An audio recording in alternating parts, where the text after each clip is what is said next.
You know, Smash has a history of putting some interesting costumes and poses in the game, but this one here,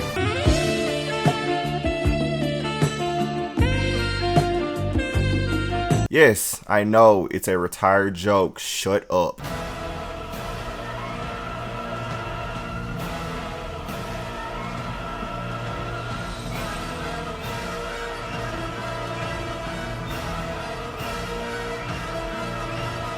Sephiroth is the newest DLC character, and a lot of people have been waiting for a basic guide for picking up this character and his tremendous sword. I was gonna say sword. Sephiroth is a character that heavily depends on your understanding of Smash fundamentals. You can't go mashing buttons like a madman and expect for this character to just become second nature to you. He relies on spacing, trapping, and gathering information on your opponent to secure kills and take games. He does not have any crazy combos that you'll be able to consistently hit if you're just starting out. Yes, I know Shadow Flare setups, but hear me out here, you're probably not hitting this if this is your day one Sephiroth. But his variety of tools gives him the ability to condition your opponent and help you maintain control of the match. So, here are some basic things that you need to know about the character if you're just starting out.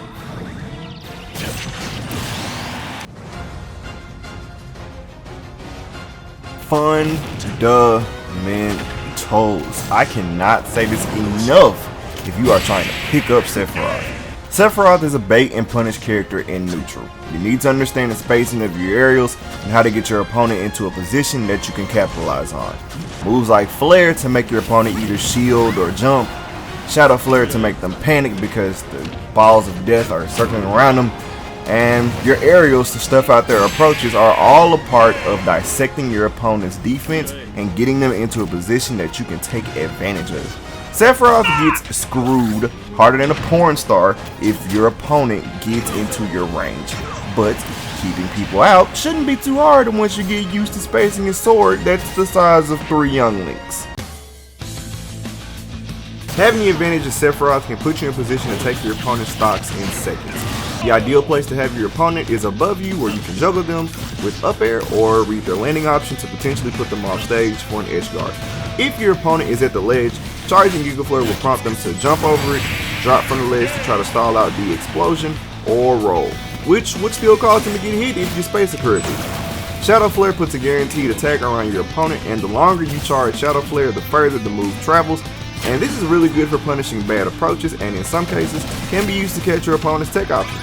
Regardless, if you can hit your opponent with this move, you can set up for kills off stage, interrupt their combos, or even shield breaks.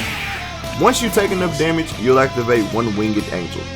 In this form, you gain super armor on your smash attacks, your aerials are 1 frame safer on shield, and you get an extra jump that helps you edge guard and mix up your landing. I know Sakurai said you lose this when you take a stock, but One Winged Angel is actually tied to your lead or how much damage you've done to your opponent while you are in this mode. You can only get 1 per stock, so if you lose it, you won't get it again until you get on your next stock. Okay, this last section won't be long because it's pretty cut and dry when it comes to Sephiroth. Sephiroth does not have good out of shield options, so if someone is pressuring your shield, you'll need to go for an escape option. Now I know what you're thinking, but Swigs, can't I just go for up smash or nair? Actually no, up smash is actually kind of slow when it's coming out of shield, and it doesn't have a complete arc around Sephiroth, so if they cross you up, the back hit probably won't hit them. Nair could get you a hit, but a lot of characters will have time to shield it if you're using it out of shield. If you're off stage as Sephiroth, be careful about going for fully charged Octo Slash because it does not snap ledge. Yes, it can catch your opponent if they're not paying attention, but if your opponent knows you're going for this, you'll definitely get killed for it. Also, if your opponent catches you trying to charge it off stage, you'll probably die too. Alright, enough announcer swigs, time for me to actually talk to you guys how I want to. Thank you guys for supporting the channel. This is the first video of 2021, and I have a lot of things planned for this year. One of my big goals is I actually want to hit 10,000 subscribers, and I believe I can do it. If you enjoy these types of videos, these are not going anywhere. I do not have any plans of ending them yet. But if you enjoy these types of videos or any other types of content that I put out on my channel, from the informational stuff to the funny stuff, please subscribe, leave a like, comment if you see something that you like. That actually helps me way more than you know.